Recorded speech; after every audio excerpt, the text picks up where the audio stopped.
Hey guys, how you doing? It's Sam Patel. Back again to do a new video. This video is going to be about Kickstarter versus Indiegogo. So before I get started, just like to thank the people that are listening, as well as some of the comments I had the previous week on my first ever video. Exciting stuff, and I'm glad, that there are real people listening into this. Just to give you a little bit of update, freshened up my website, got a nice little picture on the website now. Got a bit more detail about what I do. Got a couple of nice testimonials there as well. Got some of the partners I work with. So I come recommended by Kickstarter. I'm part of Hardware Club, JLab from John Lewis, HW Trek and Hacks as well. I'm recommended by all these partners, and I do work on all of these on Kickstarter and Indiegogo as well. So, there's a lot of crowdfunding platforms out there. There's actually 450 crowdfunding platforms, and that's a hell of a lot of crowdfunding platforms and places to raise money. How should you choose what platform is right for you? It's all about what your product needs or what your project is. You need to find out look at some of the most highly grossing products that in your category. If you're wearable, risk wearable, see whether Indiegogo's raised the most amount of money, or is it Kickstarter that's raised the most amount of money, or is it another website? You need to work out the numbers. In general, you'll find that Kickstarter is the biggest crowdfunding platform for raising money for projects around, techie, design, things like that. Kickstarter gets about 30 million visits per month, compared to Indiegogo, which is about 9 million. So you can see the little differences, that's quite a big difference, to be honest. But you got to be able to judge it and see which one's right for you. Each platform has its benefits, and I'm going to go through some of them now. So the first thing is the brand. Out of the two brands, Indiegogo and Kickstarter, Kickstarter is hands down the one most people know about. They actually coined the term just like Hoover did for Hoovers. Kickstarter is now the term used for crowdfunding. If you ever say, I want to launch a project, you usually say, I want to kickstart my project, or, do some crowdfunding. So it's no surprise that Kickstarter is a huge mammoth when it comes to traffic. Kickstarter is also a great brand. It's respected by journalists. The products it has come with a strict quality control, so journalists know, that the Kickstarter project go through a vetting process, and are less likely to be just pieces of garbage that people don't deliver on. Indiegogo has, on the other hand, more flexibility in terms of what you want to do. And there's quite a lot of nifty things that Indiegogo offers that you can take advantage of. Another great thing is success. Both these platforms have different levels of success. Kickstarter boasts of 36% success rate. So that's the biggest success rate out of all the crowdfunding platforms.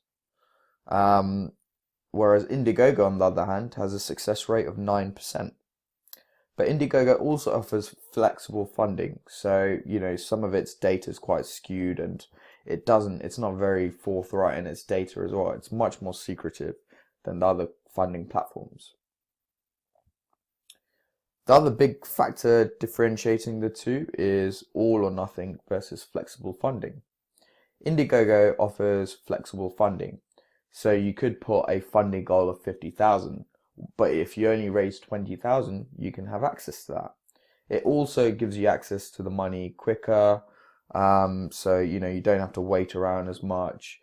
There's quite a lot of other things as well that make it quite great.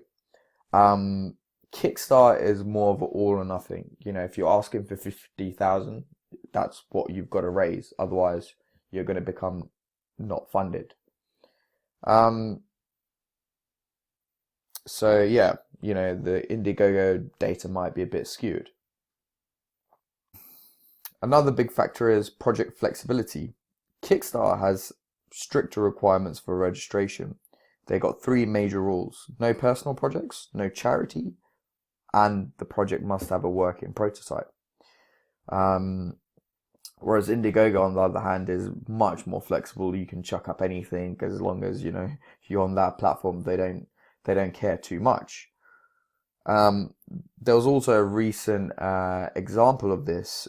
Scarp, the laser razor, which was on Kickstarter, just blew everything out of the water.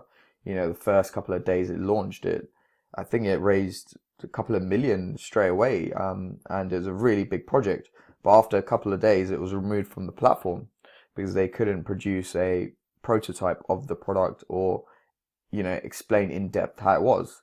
So after a couple of days, it popped up in Indiegogo, which was quite funny. So yeah, Indiegogo will just accept you. It won't really look too much into what you're doing. So if you need that level of flexibility, then there's another couple of options there as well. The other thing that's really good is Indiegogo also offers quite a lot of tracking. So you can do a lot more than compared to Kickstarter's backend. A lot of people have a bit of frustrations with Kickstarter's backend because they don't do affiliate codes and things like that, whereas Indiegogo does do them things. So yeah, that's another one as well. In terms of what you can do with the system, it's not that flexible. If I was to pick a platform, I'd pick Kickstarter, purely because it's the one that you've got more eyeballs on, more people are looking at the website, more traffic is being driven to the website, you've got higher quality products, it's more branding as well. Saying that you're on Kickstarter over Indiegogo, you're going to get a lot more respect for your product. It's going to be easier to reach journalists as well. So Kickstarter, I definitely reckon is the hands down winner. But if you've got other factors that you need to look at, like if you've come out with a really specialized project and you see that the highest amount that's ever been raised is on Indiegogo, then you might consider to raise flexible funding, because you don't want to look at your project and be like, oh, I wanted to raise 50,000, but I can still get this made for 10,000. So why don't I just take the money? So if you have that sort of dilemma, then you can choose Indiegogo. So I hope that little guide there, is a very brief guide, gives you some sort of understanding of which one to pick.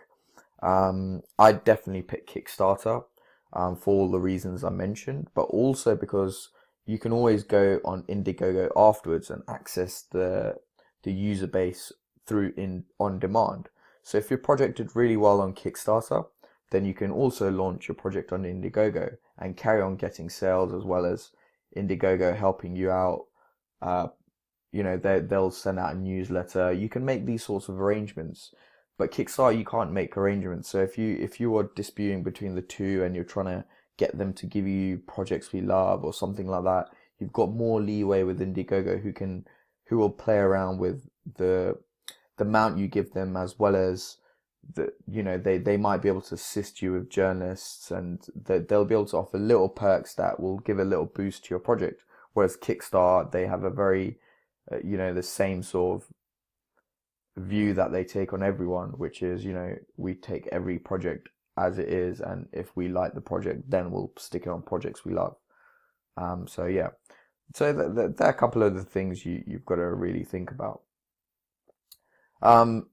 Like always, if you guys have any questions, always just pop it through in the comment section, or drop me an email through my website. If you've got any more questions, there's also another blog post which is a bit more in depth. So you can go to the blog and check out the Kickstarter versus Indiegogo and why it's the best crowdfunding platform. And yeah, that's it. So until next time, thank you very much for listening, and goodbye.